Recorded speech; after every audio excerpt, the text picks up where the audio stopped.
فغوا، تو وہ نہیں پایا جو مقصود تھا۔ مقصود کیا تھا کہ اس درخت کو کھا لیں گے تو ہمیشگی ملے گی، بالاکلی کھانے کے ذریعے من الشجرتی، درخت سے، یعنی درخت کھا کر جو مقصود تھا وہ حاصل نہیں ہوا، ٹھیک ہے۔ بہرحال اس کے بعد جو ہے کیا ہوا، اللہ نے فرمایا ثم اجتباہ ربہ، پھر اس کو اس کے رب نے چن لیا، ٹھیک ہے، قربہ یعنی اس کو اپنی قربت عطا فرمائی۔ تو اس آیت کے بارے میں ثم اجتباہ ربہ، بہت سارے مفسرین نے اس کے بارے میں فرمایا اس سے مراد ہے کہ نبوت عطا فرمائی، ٹھیک ہے۔ تو پتہ چلا یہ اعلان نبوت سے پہلے کا واقعہ تھا جو آپ نے کھایا تھا۔ فتاب علیہ، تو اللہ تعالیٰ نے اپنی رحمت سے ان پر رجوع فرمایا، ای قبل توبتہ، یعنی ان کی توبہ قبول فرمائی، وہدا، اور ان کو جو ہے ہمیشگی کی طرف رہنمائی کی، ای ہداہ الی المداومۃ علی التوبہ، یعنی اللہ تعالیٰ نے ان کو توبہ پر ہمیشگی کی ہدایت فرمائی۔ ایسا نہیں کہ ہدایت سے مراد جو ہے کفر سے ہدایت، معاذ اللہ، آپ پہلے سے ہدایت یافتہ تھے اور نبی تھے، تو کفر و شرک تو واقع ہونا آپ سے محال ہے، ٹھیک ہے۔ تو توبہ پر ہمیشگی کی جو ہے اللہ تعالیٰ نے ہدایت عطا فرمائی۔ اور انبیاء کرام اس سے جو ہے اس خلافی اولا کام سے یا پھر اجتہادی خطا مانے جائے تو اس سے بھی آپ نے توبہ کی، اور آپ کی توبہ کی قبولیت کا ذکر ہوا، تو وہ یہی ہے، ایک قاعدہ ہے، حسنات الابرار سیئات المقربین، یعنی نیک لوگوں کی جو نیکیاں ہوتی ہیں نا وہ مقربین کے درجے میں، گناہ کے درجے میں ہوتی ہیں، یعنی جو مقربین بارگاہ ہوتے ہیں ان کا اتنا بڑا مرتبہ ہوتا ہے کہ چھوٹا سا بھی نامناسب کام ان کے حق میں ایسا ہے جیسے بہت بڑا گناہ ہو گیا ہو۔ قالا، فرمایا اللہ تعالیٰ نے، اہبطا، تم دونوں اتر جاؤ، ای آدم و حوا، یعنی آدم اور حوا، بما اشتملتما علیہ من ذریتکما، اس کے ساتھ جس ذریت پر تم دونوں مشتمل ہو، یعنی تمہاری صلبوں میں اور تمہارے رحم میں جو ذریت موجود ہے وہ سب کے ساتھ تم اتر جاؤ جنت سے، منہا، اس سے، من الجنت، جنت سے، جمیعاً، تم سب کے سب، بعضکم بعض ذریتی، تم میں کے بعض، یعنی بعض ذریت جو ہے لبعض عدو، بعض ذریت کی دشمن ہے، من ظلم بعضہم بعضا، یعنی بعض پر ظلم کریں گے دنیا کے اندر، حسد کریں گے، تو بعض ذریت بعض کی دشمن ہے، اور آج انسان دیکھ سکتا ہے انسان کا دشمن ہے۔ فَإِمَّا کے بارے میں کہہ رہے ہیں، فَإِنْمَا تھا یہ، فِيهِ ادغام نون ان الشرطیہ فی ما المزیدہ، اس میں ادغام ان شرطیہ کے نون کا ما زائدہ میں، ان ما تھا تو نون کا ادغام ما میں کر دیا، اما ہو گیا۔ فَإِمَّا يَأْتِيَنَّكُمْ، تو اگر تمہارے پاس آئے، منی، میری طرف سے، ہدن، کوئی ہدایت، فَمَنِ اتَّبَعَ ہدایا، تو جس نے میری ہدایت کی اتباع کی، ای القرآن، یعنی جس نے قرآن کی اتباع کی، یہاں قرآن فرمایا حضرت نے، ٹھیک ہے، ہدا کی تفسیر قرآن سے کی، لیکن یہاں پر جو ہے صرف قرآن سے ہی نہیں بلکہ اس کی تفسیر مطلقاً ہو سکتی ہے، کیونکہ ذریت آدم سے خطاب ہے، تو گزشتہ قوموں کے پاس قرآن کے علاوہ دیگر کتابیں بھی آئیں، دیگر نصیحتیں بھی آئیں، تو یہاں مطلقاً بھی ہو سکتا ہے۔ حضرت مفسر نے اگرچہ یہاں قرآن سے تفسیر کی کہ جس کے پاس میری ہدایت آئے، فلا یضل، تو جس نے میری ہدایت کی اتباع کی تو وہ گمراہ نہیں ہوگا، فی الدنیا، دنیا میں، ولا یشقی فی الآخرۃ، اور نہ ہی آخرت میں بدبخت ہوگا۔ ومن اعرض عن ذکری، اور جس نے میرے ذکر سے منہ موڑا، القرآن یعنی قرآن سے، فلم یؤمن بہ، تو وہ اس پر ایمان نہیں لایا، یعنی جس نے ذکر سے منہ موڑا قرآن سے اور اس پر ایمان نہیں لایا، فإن له معیشۃ ضنکا، تو بے شک اس کے لیے تنگ زندگی ہے۔ ضنکا کے بارے میں کہہ رہے ہیں بالتنوین، تنوین کے ساتھ ہے، مصدر بمعنی ضیقہ، ضیقہ کے معنی، مصدر ہے ضیقہ کے معنی میں، یعنی زندگی تنگ، مصدر ہے اس میں فاعل کے معنی میں۔ وفسرت فی حدیث، اور اس آیت کی تفسیر ایک حدیث میں بعذاب القبر فی قبرہ، یعنی معیشہ ضیقہ کی تفسیر کیسے کر دی گئی ہے کہ قبر کے اندر عذاب ہوگا، یعنی معیشہ ضیقہ سے مراد یہ ہے کہ جب کافر مر جائے گا تو اس کو قبر کے اندر عذاب دیا جائے گا کہ ایک پسلی دوسری پسلی سے مل جائے گی، تو یہ اس سے یہ مراد۔ اور بعض مفسرین نے فرمایا کہ نہیں، جو ہے معیشہ ضیقہ سے مراد وہ زندگی ہے کہ جس میں اللہ تعالیٰ خوش نہ ہو، اللہ تعالیٰ غضب میں ہو، ٹھیک ہے، اگرچہ زندگی نعمتوں میں ہو لیکن اللہ خوش نہیں ہے، اللہ راضی نہیں ہے، تو اس زندگی کا کیا فائدہ، ٹھیک ہے، اس لیے کہ اس زندگی کے بعد ہمیشہ ہمیشہ جہنم ملے گا جب اللہ راضی نہیں ہوگا تو۔ اور حدیث پاک میں ہے، رب شہوت ساعت اورثت حزنا طویلا، کہ کبھی کبھی تھوڑی سی دیر کی لذت لمبے وقت تک رنجیدہ کر دیتی ہے، تو پھر جو ہے تنگ زندگی کا یہ بھی مطلب ہو سکتا ہے۔ ونحشرہ، اور اس کو ہم اٹھائیں گے، ای المعرض عن القرآن، یعنی قرآن سے منہ موڑنے والے کو ہم اٹھائیں گے، یوم القیامت اعمی، قیامت کے دن اندھا، ای اعمی البصر، یعنی آنکھوں سے اندھا ہوگا۔ اب یہاں پر ایک بات ہمارے یہاں یہ مشہور ہے کہ جو قرآن کو بھول جاتا ہے وہ اندھا ہو جاتا ہے، ٹھیک ہے؟ تو یہاں پر اعراض سے مراد جو ہے حقیقت نسیان نہیں ہے، ٹھیک ہے؟ یعنی من اعرض عن ذکری فإن له معیشۃ ضنکا ونحشره یوم القیامت اعمی۔ اچھا ہاں، ہمارے ہاں جو قرآن بھول جاتا ہے نا حافظ، تو اس کے لیے یہ کہا جاتا ہے کہ قیامت کے دن اندھا کر کے اٹھایا جائے گا۔ تو اس کے بارے میں علماء کے مختلف قول ہیں، علماء کے مختلف قول ہیں۔ تو مالکیہ نے، یعنی جو ہے امام مالک نے، اور مذہب امام مالک کا مذہب یہ ہے کہ جتنی تلاوت سے نماز صحیح ہو جاتی ہے اس سے زیادہ قرآن حفظ کرنا یہ مستحب ہے۔ کیا ہے؟ یعنی آپ کی نماز مثلا 4-5 صورتوں سے 10 صورتوں سے ادا ہو جائے گی، اس سے زیادہ قرآن یاد کرنا یہ مستحب ہے۔ اور جو چیز مستحب ہو اگر انسان اس کو بھول جائے تو یہ مکروہ ہوگا، اور جب یہ مکروہ ہوگا تو پھر اس پر یہ وعید نہیں ہوگی، بلکہ یہ وعید اس کے لیے ہے جو قرآن سے منہ موڑ لے، اور جو قرآن پر ایمان نہ لائے وہ اندھا کر کے اٹھایا جائے گا۔ اس کے برعکس جو حافظ اگر بھول جائے تو اس کے لیے یہ وعید نہیں ہے۔ امام مالک کا یہ کہنا ہے، اور امام شافعی کا یہ کہنا ہے کہ قرآن کے ایک حرف کو بھی بھولنا یہ گناہ کبیرہ ہے، اور وہ گناہ کبیرہ توبہ سے اس کا کفارہ ادا ہوگا، اور اس کے جو ہے دوبارہ سے یاد کرنے سے اس کا رجوع ہوگا۔ تو بہرحال مسئلے میں اختلاف ہے، لیکن پھر بھی جو ہے کہتے ہیں علماء نے اختلاف ہے اور علماء کے قول ہیں، تو قرآن کو حفظ کرنے کے بعد بھول جانا یہ اچھی بات نہیں ہے، اور اس کو پھر بھول اگر کوئی گیا تو ایسے ہی پوری زندگی چھوڑ دے، یہ تو قطعاً اچھی بات نہیں ہے، اس پر ضرور عذاب ہو سکتا ہے۔ ہاں، اگر کوئی بھول گیا ہے تو وہ اس سے توبہ کرے اللہ کی بارگاہ میں، اور تسلسل کے ساتھ یہ کوشش کرتا رہے کہ اس کو یاد کرے، ایسا ہی چھوڑ نہیں دے اگر بھول جائے تو، مرتے دم تک یہ کوشش کرتے رہے کہ مجھے قرآن یاد ہو جائے۔ بہرحال اچھا، تو جب قیامت کے دن قرآن سے منہ موڑنے والے کو اندھا کر کے اٹھایا جائے گا، قال، تو وہ کہے گا ربی، اے میرا رب، لم حشرتنی اعمی، تو نے مجھے اندھا کر کے کیوں اٹھایا، وقد کنت بصیرا، حالانکہ میں تو آنکھیارا تھا، دیکھنے والا تھا، فی الدنیا، دنیا میں، وعند البعث، اور بعث کے وقت، تو اب تو نے مجھے اندھا کر کے کیوں اٹھایا۔ قال، اللہ فرمائے گا الامر کذالک، معاملہ ایسا ہی ہے، اتت کا آیاتنا، اسی طرح تیرے پاس ہماری آیتیں آئیں، فنسیتہا، تو ان کو بھول گیا، ترکتہا ولم تؤمن بہا، یعنی تو انہیں آیتوں کو چھوڑ دیا تھا اور اس پر ایمان نہیں لایا تھا۔ آیتیں بھولنے سے یہ مراد ہے، یہی جو ابھی میں تفسیر کرنا چاہ رہا تھا وہ یہاں کرتا دراصل، لیکن وہ پیچھے ہی کر دی۔ تو نسیان سے مراد آیتوں کو چھوڑنا اور ایمان نہ لانا ہے۔ تو اگر کوئی قرآن کے حفظ کو بھول گیا مثال کے طور پر اس تفسیر کے مطابق، تو اس کے لیے یہ وعید نہیں ہے، ٹھیک ہے، اور بعض ائمہ کے نزدیک یہ وعید ہے۔ تو بہرحال تو قرآن کو بھول گیا تھا، یعنی تو نے قرآن کو چھوڑ دیا تھا اور اس کی آیتوں پر ایمان نہیں لایا تھا، وَكَذَلِكَ، اور اسی طرح، ای مثل نسیانک آیاتنا، یعنی جیسے تو دنیا میں ہماری آیتوں کو بھول گیا تھا، الیوم تنسیٰ، آج تجھ کو بھلا دیا جائے گا، تترک فی النار، یعنی تجھے جہنم میں ڈال دیا جائے گا، اور جہنم میں ڈال کر تجھے ہمیشہ کے لیے ایسے ڈال دیا جائے گا جیسے کہ انسان کسی کام کو کر کے اگر بھول جائے تو دوبارہ پھر وہ کرتا ہی نہیں ہے۔ یہاں بھولنے کی نسبت اللہ کی طرف نہیں ہے، بلکہ مطلب یہ ہے کہ آج تجھے بھلا دیا جائے گا، یعنی اب تجھے جہنم میں ڈال دیا جائے گا اور کبھی نہیں نکالا جائے گا۔ تو جو قرآن پر ایمان نہیں لائے اس کے لیے سخت وعید ہے۔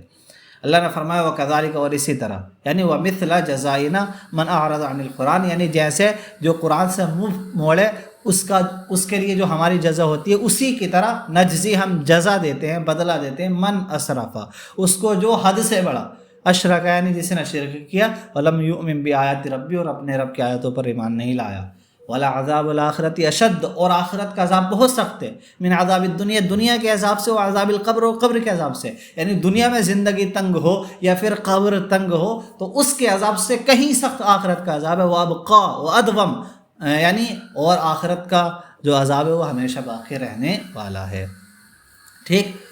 اب اللہ نے فرمایا، یہاں سے کفار مکہ کو خطاب ہے، اور انہیں جو ہے ایمان کی جانب متوجہ کیا جا رہا۔ اللہ نے فرمایا افلم یہدی، تو کیا ظاہر نہ ہوا، یتبین ظاہر نہ ہوا، لہم ان کے لیے، لکفار مکہ یعنی کفار مکہ کے لیے، کیا کفار مکہ کے لیے یہ ظاہر نہیں ہوا؟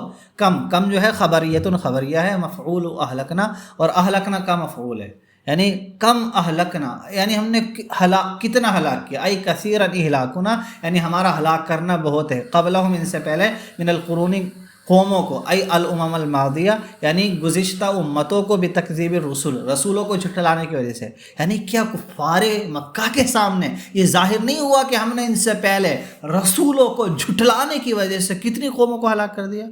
یمشون حال من ضمیر لہم، لہم میں جو ضمیر ہے اس حال ہے، یعنی اس حال میں کہ یہ چلتے ہیں فی مساکنہم ان کی جائے سکونت میں، یعنی جہاں وہ پچھلی ہلاک شدہ قومیں رہتی تھی وہاں یہ کفار مکہ چلتے تب بھی انہیں ظاہر نہیں ہوا۔